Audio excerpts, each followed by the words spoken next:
vamos continuar aqui nossas meditações aqui em Gálatas. Quero pedi-los que abram comigo as suas Bíblias em Gálatas, continuando ainda no capítulo 4. Nós ainda começamos semana passada o capítulo 4. Vamos fazer mais uma parte hoje. E na próxima semana encerramos o capítulo 4. Hoje completamos aqui 9 mensagens em Gálatas. E caso você perdeu alguma, queira retomar, queira pegar a linha de raciocínio, entra lá no YouTube, fica mais fácil para você localizar. Tem uma playlist lá de Gálatas, assim também como tem uma de Mateus, além também de outras coisas lá. E tem também no Spotify, você quer ouvir, está lá no Spotify também essa série de mensagens em Gálatas e algumas lá também em Ruth. Então nós vamos aqui, Gálatas capítulo 4, versículos 12 a 20, e antes disso nós vamos orar. Obrigado, ó Deus, em nome de Jesus, por tudo aquilo que já experimentamos, ó Pai. Mais uma vez te agradecemos. Obrigado, Deus, pelos louvores. Obrigado, Deus, por tua igreja. Obrigado, Deus, pelas pessoas que se esforçaram para que hoje tivéssemos o nosso almoço de comunhão. Abençoa essas pessoas, Pai, em nome de Jesus. Fortifica a fé delas para a glória do teu nome. Abençoa também, ó Deus, esses irmãos que, mesmo cansados, e se dispuseram a estar aqui conosco hoje, com o propósito de te adorar, te louvar, de ouvir a tua palavra, Senhor. Fala conosco agora, nós te pedimos, através da tua palavra, Senhor, em nome de Jesus. Amém. Gálatas capítulo 4, versículo 12 até 20, diz assim: Sede qual eu sou, pois também eu sou como vós. Irmãos, assim vos suplico, em nada me ofendestes. E vós sabeis que vos preguei o evangelho a primeira vez por causa de uma enfermidade física. E posto que a minha enfermidade na carne vos foi uma tentação, contudo, não me revelaste desprezo nem desgosto, antes me recebestes como um anjo de Deus, como o próprio Cristo. Que efeito, pois, da vossa exultação? Pois vos dou testemunho de que, se possível fora, teríeis arrancados os próprios olhos para vos dar. Tornei-me, porventura, vosso inimigo por vos dizer a verdade? Os que vos obsequiam não o fazem sinceramente, mas querem afastar-vos de mim, para que o vosso zelo seja em favor deles. É bom ser zeloso pelo bem, e não apenas quando estou presente convosco. Meus filhos, por quem de novo sofro as dores do parto, até ser Cristo formado em vós. Lembra, Pâmela, que eu falei? Até ser Cristo formado em vós. Pudera eu estar presente agora convosco e falar-vos em outro tom de voz, porque me vejo perplexo a vosso respeito. Então nós estamos abordando, domingo após domingo, essa carta de Paulo aqui aos Gálatas. E uma das vantagens que nós temos de fazer uma abordagem dessa forma é que nós conseguimos aprender, pelo menos dentro daquilo que estamos falando, todo o conselho de Deus. Nós cobrimos aqui tudo aquilo que Deus fala em sua palavra. E estudar livros da Bíblia, ou grandes porções da Bíblia em sua totalidade, nos força a examinar o que Deus quer nos dizer, ao invés do que aquilo que eu gostaria de dizer para vocês se eu estivesse pregando, meus temas favoritos, por exemplo. Então, ao escolher essa forma de trabalhar, nós acabamos nos envolvendo mais com aquilo que Deus está nos dizendo na sua totalidade, ao invés de, domingo após domingo, eu optar por falar disso. Eu posso, é claro, sofrer influência do meio que eu estou, e escolher, né, um texto aqui, outro lá, né, textos da minha preferência. Né?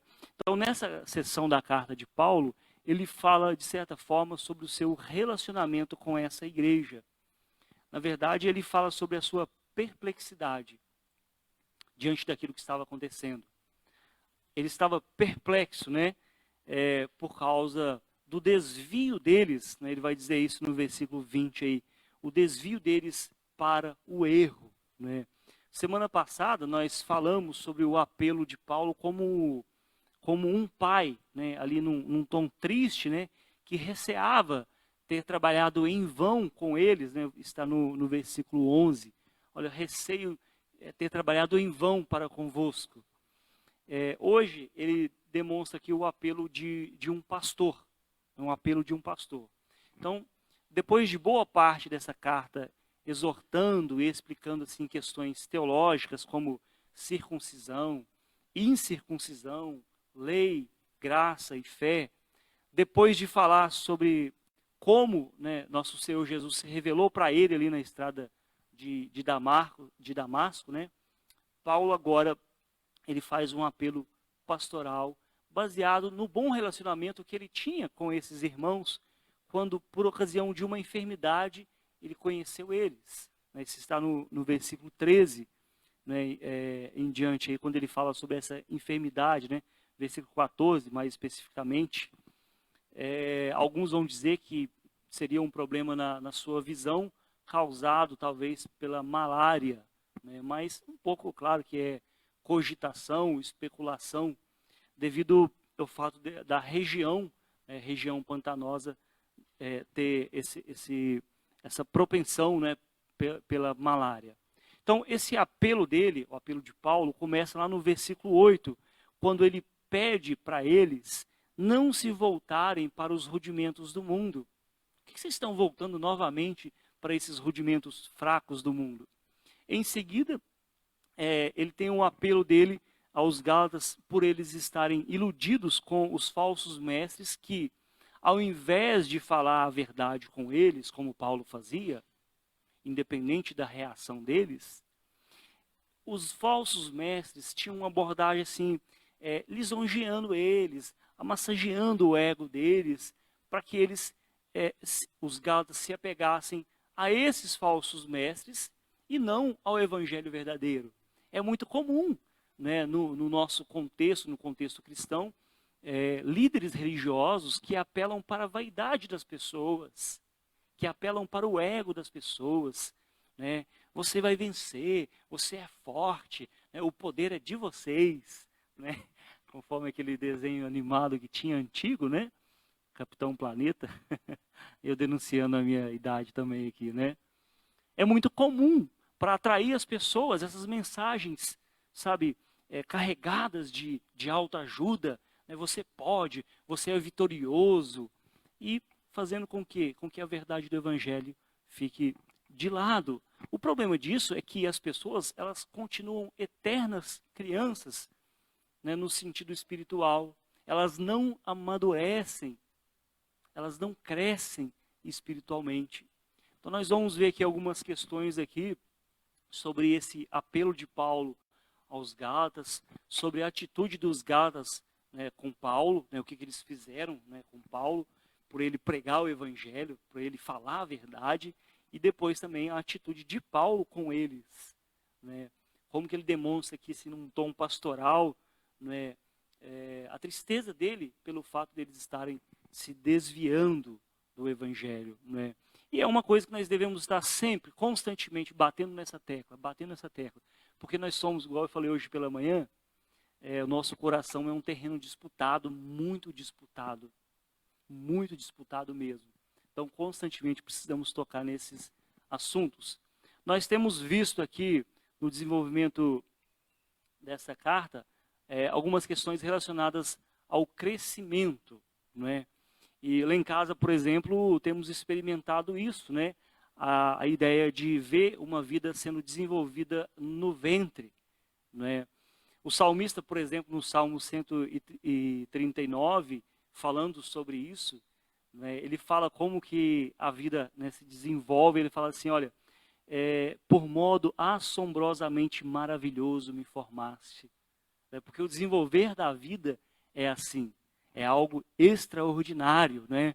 A formação da vida é algo divino, é um milagre. E a formação de Cristo em nós não é diferente. Cristo ser formado em nós é também um milagre, né? É um milagre e envolve da nossa parte responsabilidade, crescimento, envolve dores, não é? Coitada, a Thaís está passando isso na pele, né? Experimentando as dores, né? Da vida ser formada, né, nela, né? E Cristo ser formado em nós, Pamela, envolve isso também, né? Responsabilidade, né? Dores, né? Crescimento. E esse é o sentimento de Paulo aqui, né? Que ele transmite aqui no versículo 19: meus filhos, por quem de novo sofro as dores do parto, até Cristo ser formado em vós. Então, desde a metade do capítulo 2, Paulo tem se ocupado com aquela argumentação teológica, que nós já vimos muitas coisas aqui, para trazer os Gálatas de volta. Olha, eu vou falar sério com vocês. Ele trata de temas profundos, né? Ele usou muito o Antigo Testamento para mostrar o evangelho que ele pregou é o evangelho genuíno. Ele usou passagens específicas, como nós vimos Deuteronômio, Levítico, Gênesis, né, apontando a história de Abraão. Ele usou de forma também muito clara aquela narrativa do Êxodo para mostrar que a liberdade do evangelho, ela nos fala daquela liberdade, né, da libertação que Deus deu ao seu povo, tirando eles da escravidão do Egito, né? Porque Israel, posteriormente, foi aprisionado à lei, escravizado a ela, né? Inclusive sob a maldição da lei. Nós falamos sobre isso. E da mesma forma, os gentios, né, ou seja, os gálatas, eles foram presos sobre falsos ensinos, eles foram presos aos rudimentos desse mundo. Então, tanto os judeus, nós temos visto isso, como os gentios, eles foram aprisionados aos princípios elementares do mundo, seja a lei, não é? Ou seja, os rudimentos do mundo, como nós falamos, né? Os astros, a falsa religiosidade. Mas Cristo Jesus veio e libertou ambos da maldição da lei, para que ambos pudessem desfrutar a verdadeira vida concedida, né, pelo Evangelho. Então, Deus nos libertou, porém não foi através da nossa obediência, mas sim através da obediência de nosso Senhor e Salvador Jesus Cristo. Isso porque a justificação, a salvação eram pela fé e não pelas obras. Eu acredito que até esse ponto isso ficou assim muito claro para a gente. E nesse estágio da carta, nós encontramos aqui uma breve pausa nessa argumentação teológica de Paulo, aquela argumentação bem densa, onde ele usa aqueles termos profundos. E, como no início dessa carta que nós vimos, ele se envolve mais pessoalmente com os Gálatas. Tem um tom bem pessoal agora nessa carta aqui. Ele chama atenção para a sua própria conduta no meio deles. O que aconteceu para que ele estivesse lá, para que ele chegasse lá, né, até a Galácia, né, aquela região ali. Também encontramos algumas declarações muito pessoais de Paulo aqui, que nos dão assim algumas ideias das suas próprias lutas, né? Como no caso dessa possível, né, talvez cegueira, né, que alguns vão dizer, né, uma doença na sua visão. E no final, porém, nós temos aqui as referências pessoais de Paulo, que culminam não na exaltação dele mesmo, mas num caráter assim, abnegado, né, do seu ministério.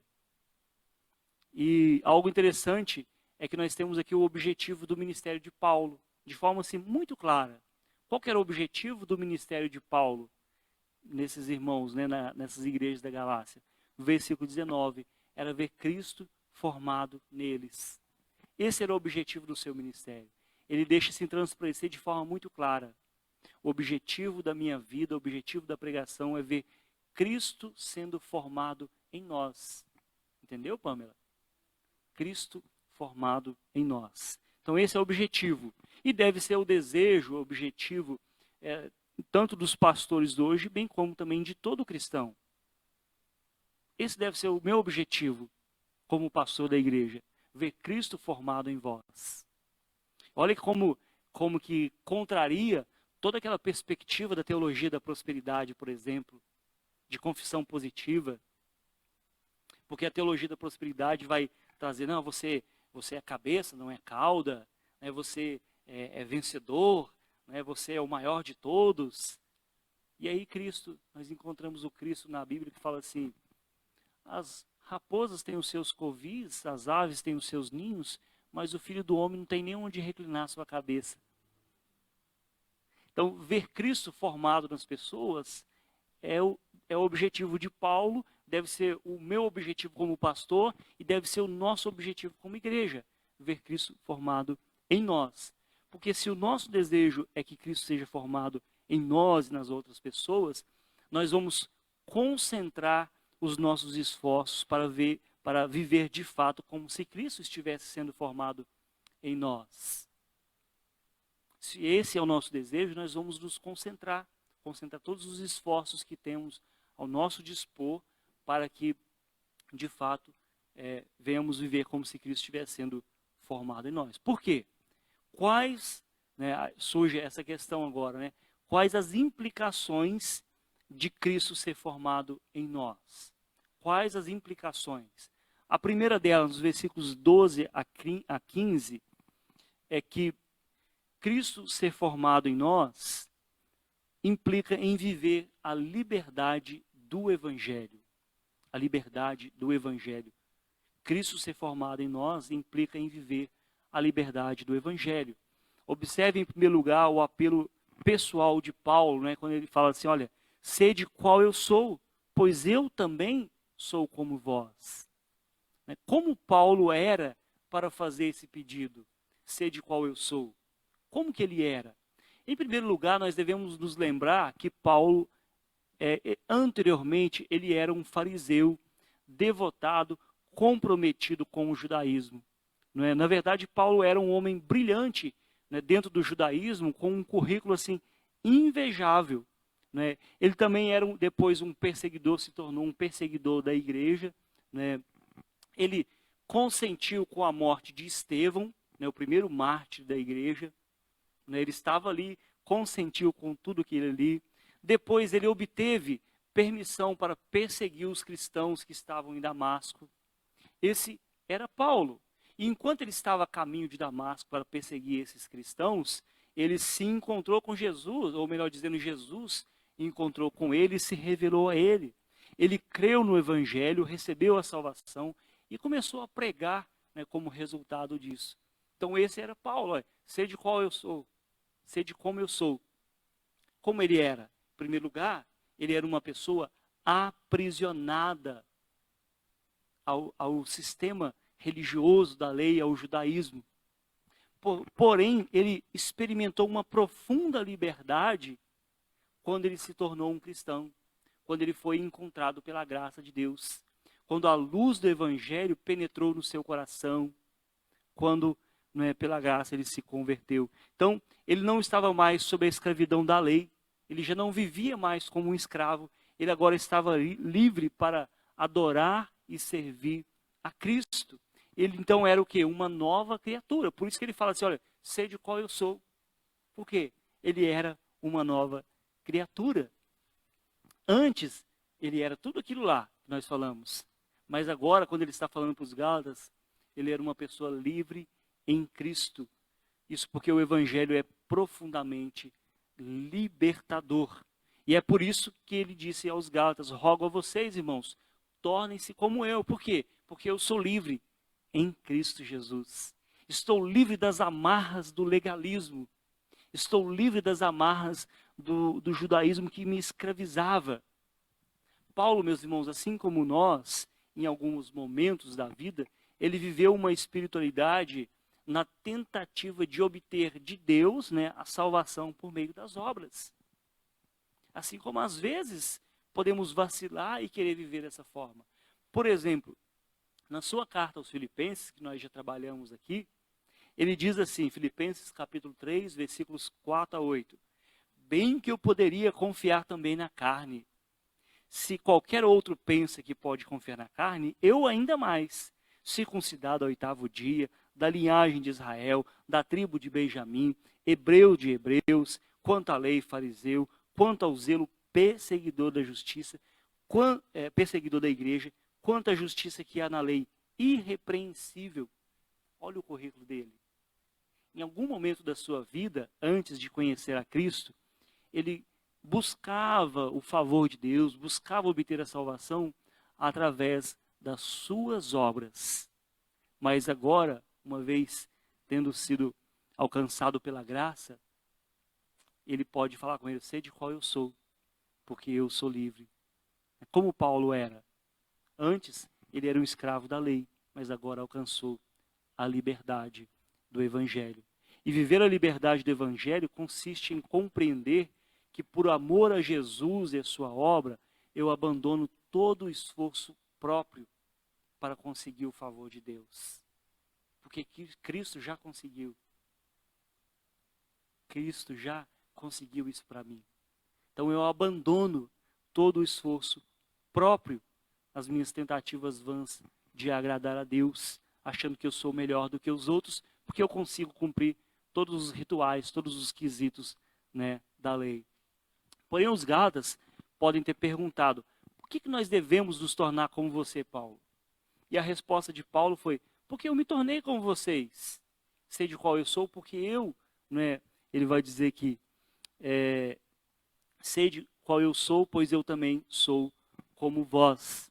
Ou seja, Paulo se identificou com eles na tentativa de pregar o evangelho para eles. Paulo se colocou no lugar deles.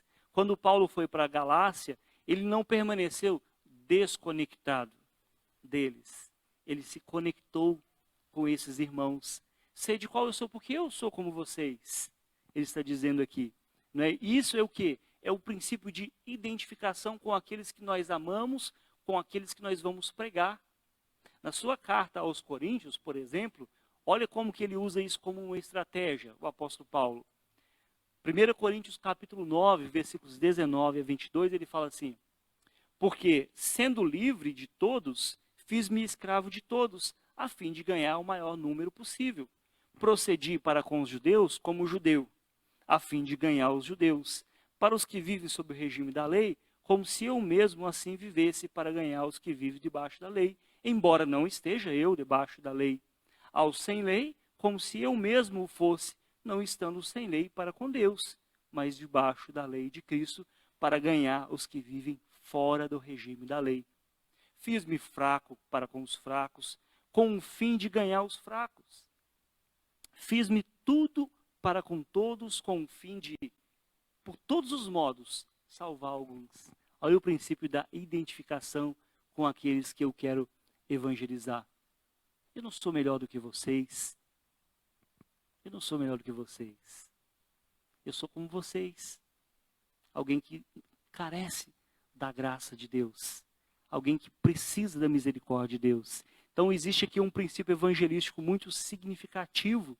Paulo ensina que se vamos impactar uma comunidade com o evangelho, precisamos nos encarnar com essa comunidade. Precisamos nos conectar com essa comunidade. Precisamos nos aproximar. Se queremos que as pessoas se tornem como nós, precisamos primeiro nos tornar como elas. Porque Cristo fez isso. Para nos elevar à condição de filhos de Deus, ele se tornou como nós. Ele se fez um como nós. Então, nosso desejo como cristão é que as pessoas conheçam a Cristo, creiam no Evangelho e experimentem as verdades do Evangelho, não é? Então, precisamos também nos identificar com elas, né? Porque para que as pessoas experimentem isso, primeiro precisamos entrar no mundo delas, nos envolver com elas. Precisamos entrar em suas casas, em suas vidas.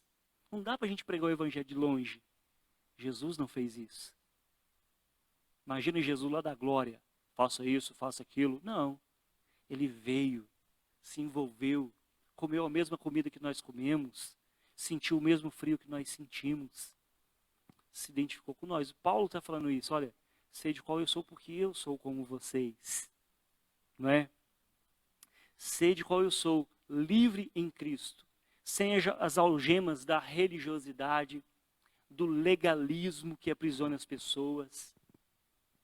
O conhecimento de Cristo, meus irmãos, ele deve nos libertar, pois ele é a verdade, a vida, o caminho até o Pai. Então, Cristo ser formado em nós envolve essa identificação com aqueles que nós pregamos, porque Jesus se identificou com nós. Me lembro aqui da história de um missionário que fazia trabalhos numa comunidade de pessoas com lepra. E ele ia lá, pregava o evangelho, voltava. Ele ia, pregava o evangelho e voltava para sua casa. Até que um determinado dia, tomando um café com eles, ele deixou o café quente cair no seu pé e ele não sentiu nada. Aí ele falou assim, hoje eu me tornei como um de vocês. Porque ele tinha pego também a lepra deles. Ele era alguém de fora que vinha, mas saía. Não era alguém como eles. Até o momento que ele também foi contaminado pela lepra e falou assim, hoje eu me sinto como um de vocês. Então, se nós queremos que as pessoas experimentem, né, esse Cristo nelas, assim como queremos em nós, precisamos nos envolver com elas. Sei de qual eu sou como vocês. Isso é viver a liberdade do Evangelho, longe das amarras do legalismo. Não é como Paulo antes. Como Paulo era antes? Aprisionado, escravizado pela lei. Como ele era agora? Livre em Cristo Jesus. Então, Cristo ser formado em nós implica em viver a liberdade do Evangelho, mas também viver a verdade do Evangelho. Os versículos 16 a 18 ele vai dizer, tornei-me porventura vosso inimigo por vos dizer a verdade? Os que vos obsequiam não o fazem sinceramente, mas querem afastar-vos de mim, para que o vosso zelo seja em favor deles. É bom ser zeloso pelo bem, e não apenas, né, quando estou presente convosco. Então, os Gálatas, eles responderam ao amor de Paulo da mesma maneira que Paulo havia inicialmente, né, demonstrado esse amor com eles. Eles retribuíram seu amor, né, a Paulo. Não havia, pelo que nós entendemos aqui, nenhuma lembrança ruim, né, de Paulo com eles. Não havia nenhum problema com eles. Agora, porém, Paulo lembra eles disso para que eles voltem a esse estilo de vida. Voltem a ter aquele relacionamento íntimo de um pai com filho, de um pastor com as suas ovelhas. Segundo o versículo 14, os Gálatas receberam Paulo com dedicação e não olharam a sua condição física, a condição física de um enfermo. Antes, né, pelo contrário. Ele disse ali para eles, olha, que o zelo deles era tão grande para com Paulo, que se necessário, eles tirariam os seus próprios olhos e dariam para Paulo. Por isso que nós, né, subentendemos que Paulo tinha uma enfermidade, né, nos seus olhos. O carinho e a dedicação com que eles receberam Paulo foi assim algo extraordinário. Eles reconheceram nele o quê? Um anjo de Deus, um mensageiro de Deus. Alguém que tinha sido enviado pelo próprio Deus. Alguém que estava cuidando deles. Alguém que se identificava com eles. Que estava próximo. Contudo, esse entusiasmo, essa dedicação, esse amor havia acabado. E isso assustou Paulo a ponto dele falar assim, gente, eu estou perplexo com vocês, olha, me vejo perplexo a vosso respeito. Olha o perigo do falso ensinamento, do ensinamento errado, meus irmãos. Vocês saem daqui alegres com o pastor Marcelo, e aí chegam na sua casa, põem uma pregação no YouTube, e aí vem um ensinamento assim, que parece que veio lá do inferno, e acabou. Né? Paulo fala assim, olha, tornei-me porventura o vosso inimigo por vos dizer a verdade? O que vocês estão aprendendo? O que vocês estão ouvindo? Quem está ensinando vocês? para que vocês rejeitem a verdade do Evangelho. Olha as implicações de ter Cristo formado em nós. É viver a verdade do Evangelho. Ainda que essas verdades venham confrontar a nossa maneira de viver. Cristo ser formado em nós implica em viver as verdades do Evangelho. No versículo 16, Paulo pergunta para ele se ele havia se tornado, então, inimigo deles por causa disso, por dizer a verdade. Aconteceu uma completa inversão aqui. Aqueles que antes havia recebido Paulo como um anjo de Deus, ou como o próprio Cristo, conforme ele disse aqui, no versículo 14, como o próprio Cristo, agora estava tendo ele como um inimigo. Por quê? Simplesmente porque Paulo havia pregado as verdades do Evangelho, algumas verdades diretas, dolorosas, repreendendo eles, insistindo com eles para que eles voltassem para o Evangelho, abandonassem os rudimentos do mundo, abandonassem o apego demasiado à lei, que eles estavam sendo cativos, retornando à escravidão. Olha, vocês estão se tornando escravos, Cristo já libertou vocês. Aí eles viram para Paulo: sai para lá com esse ensinamento, não quero isso não. Não me fale a verdade não. É basicamente isso. Então, Cristo ser formado em nós implica em viver as verdades do Evangelho. Nós temos aqui uma importante lição. Quando os Gálatas reconheceram a autoridade apostólica de Paulo, inicialmente, eles trataram ele como um anjo de Deus, como o próprio Cristo Jesus. Mas quando não gostaram da sua mensagem, eles se tornaram inimigos dele. Inimigos dele. Por quê? Porque Paulo estava falando a verdade do Evangelho. Olha, isso é pecado. É pecado aqui, ó. Aí a pessoa: não, fala isso não. Isso não é politicamente correto, não. Então, Cristo ser formado em nós implica em viver as verdades do Evangelho, ainda que essas verdades sejam contra aquilo que queremos, pensamos ou fazemos. A autoridade bíblica não acaba quando nós precisamos ensinar as verdades que não são populares. Ela não termina.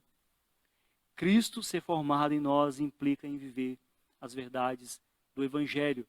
Paulo diz aqui nos versículos 17 e 18 que os falsos mestres, eles se mostravam zelosos com os gálatas, sabe, bajulando, passando a mão no rosto, passando pano para tudo. Eles se mostravam zelosos para quê? Para afastar eles de Paulo.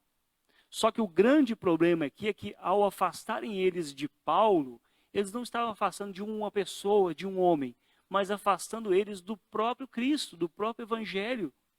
Eles tinham recebido Paulo como um anjo, como um mensageiro de Deus, como o próprio Cristo. E ao se afastarem, então, ao se afastarem de Paulo, eles estavam se afastando das verdades do Evangelho que ele tinha ensinado, que ele tinha pregado para eles.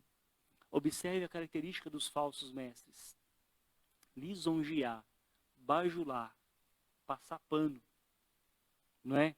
Observe que esse é um problema dos falsos mestres em todos os tempos. Inclusive, Paulo, numa das suas cartas ao jovem pastor Timóteo, ele vai dizer da seguinte forma, 2 Timóteo capítulo 4, versículo 3: haverá tempo em que não suportarão mais a sã doutrina. Pelo contrário, olha como a Bíblia é atual. Pelo contrário, cercar-se-ão de mestres segundo as suas próprias cobiças. Eu cobiço coisa errada, então eu procuro um mestre que justifica aquilo que eu cobiço, aquilo que eu quero. Cercar-se-ão de mestres segundo as suas próprias cobiças, como que sentindo coceiras dos ouvidos, e se recusarão a dar ouvidos à verdade, entregar-se-ão a fábulas. Aí Paulo fala assim: tu, porém, sê sóbrio em todas essas coisas, suporta as aflições, faz o trabalho de um evangelista, cumpre cabalmente o teu ministério. Paulo falando para Timóteo que haveria um tempo, parece que ele está falando para a gente hoje, em que as pessoas não suportarão a sã doutrina, não suportariam a sã doutrina. Pelo contrário, elas escolheriam os mestres segundo a sua própria cobiça. Sabe quando você chega no YouTube e tem um leque de mensagens, igual o self-service, e você escolhe qual que vai falar aqui o que eu quero, qual que combina com o meu perfil, qual que não fala a verdade para me confrontar. Igual a gente hoje estava lá no almoço, que você escolhe o que você quer. Isso eu não quero, isso eu quero.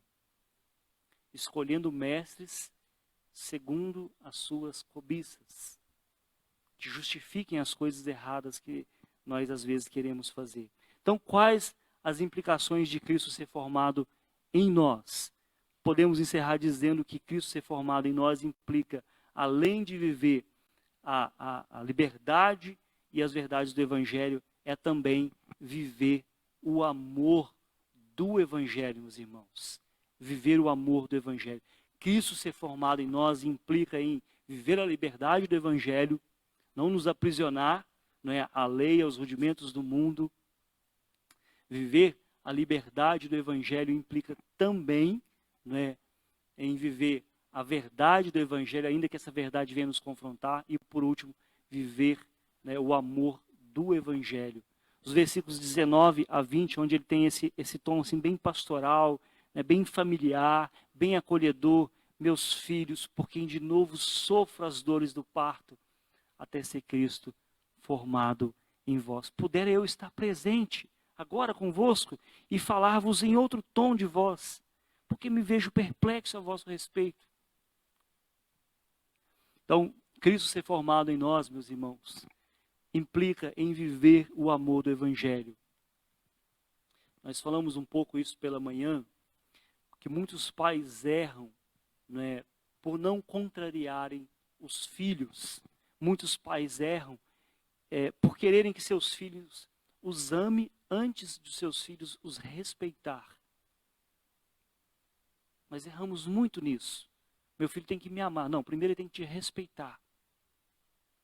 Porque enganoso é o coração do homem. Ele pode te amar porque você vai passar pano para tudo. Mas ele pode te desrespeitar. Paulo, ele entra nesse detalhe aqui. Ele se dirige a eles, olha, como meus filhos, versículo 19. Ou segundo o texto original, minhas crianças imaturas, minhas criancinhas que precisam crescer, meus filhinhos, de novo sofrem as dores do parto. Então Paulo entra aqui numa relação de amor com eles. E viver o amor do Evangelho é experimentar Cristo sendo formado em nós. É experimentar Cristo ser formado em nós. Nosso Senhor Jesus disse que nós, os seus discípulos, nós seríamos conhecidos pelo amor de uns para com os outros. Olha, vocês não serão conhecidos pelo tanto de dinheiro que vocês têm na conta de vocês. Vocês não serão conhecidos pela placa da igreja, pelo partido político. Vocês serão conhecidos pelo amor que vocês têm uns pelos outros. João 13:35. Nisto conhecerão todos que sois meus discípulos. De que forma? Se tiverdes amor uns aos outros. Cristo ser formado em nós implica em viver o amor do Evangelho. Contudo, o amor do Evangelho não é esse amor pregado e anunciado aí fora. É um amor tão sublime que corrige, que confronta, que exorta, assim como Paulo está fazendo com eles aqui. Não é esse amor que tudo pode. É um amor tão profundo, o amor de Cristo, que querendo nos amar, ele nos exorta, ele nos corrige, ele nos repreende. Assim como os pais que amam os filhos fazem isso também. Assim como os pastores que amam a sua igreja fazem isso também. Porque aqueles que não repreendem, aqueles que não corrigem, não é sinônimo de amor. É sinônimo de, não estou nem aí para vocês. Faça o que quiser. E isso não é amor. Observe que quando um pai ou uma mãe deixa o seu filho fazer o que quiser, ele não está amando. E a criança percebe isso de que forma? O meu pai e minha mãe não se importam com aquilo que eu faço, com aquilo que eu vejo. Então ele não me ama. Seja chato, seja pegue no pé. Isso vai demonstrar que você ama o seu filho. Tanto que você não quer as coisas erradas para ele. Assim como Paulo não queria que eles continuasse no caminho do erro, então ele exortava, mesmo que eles achassem que Paulo fosse o inimigo deles, porque ele estava dizendo a verdade. Experimentar Cristo ser formado em nós é viver o amor do Evangelho. E o amor do Evangelho implica em corrigir, exortar. E olha que interessante, a palavra exortar, ela tem um sentido de caminhar ao lado, trazer para perto. Por que às vezes nós não aceitamos as repreensões, as correções? Porque geralmente quando as pessoas fazem, são pessoas de longe, de fora. Pessoas que não estão ao nosso lado, que não sabem das nossas dores, dos nossos desafios. Vocês só aceitarão as minhas exortações a partir do momento que vocês entenderem que eu estou caminhando ao lado de vocês. Que eu sei o quão difícil é o fardo de cada um. Aí vocês vão, poxa vida, assim como eu aceito o conselho das coisas boas, eu também aceito a repreensão. Por quê? Porque ele está caminhando junto comigo. Assim são com os pais, assim é com Deus. Porque nós aceitamos e devemos aceitar a repreensão de Deus, porque ele está ao nosso lado. Eis que estou convosco todos os dias, até a consumação do século. Ele sabe das nossas dores, ele sabe das nossas aflições. Então, experimentar Cristo formado em nós implica também viver as verdades, o amor do Evangelho. Um amor que é abnegado, que renuncia, que entrega. E nós nunca precisamos tanto de amor, o amor do Evangelho, como nos tempos que nós estamos vivendo. Tempos de ódio, tempos de pessoas se degladiando aí nas redes sociais.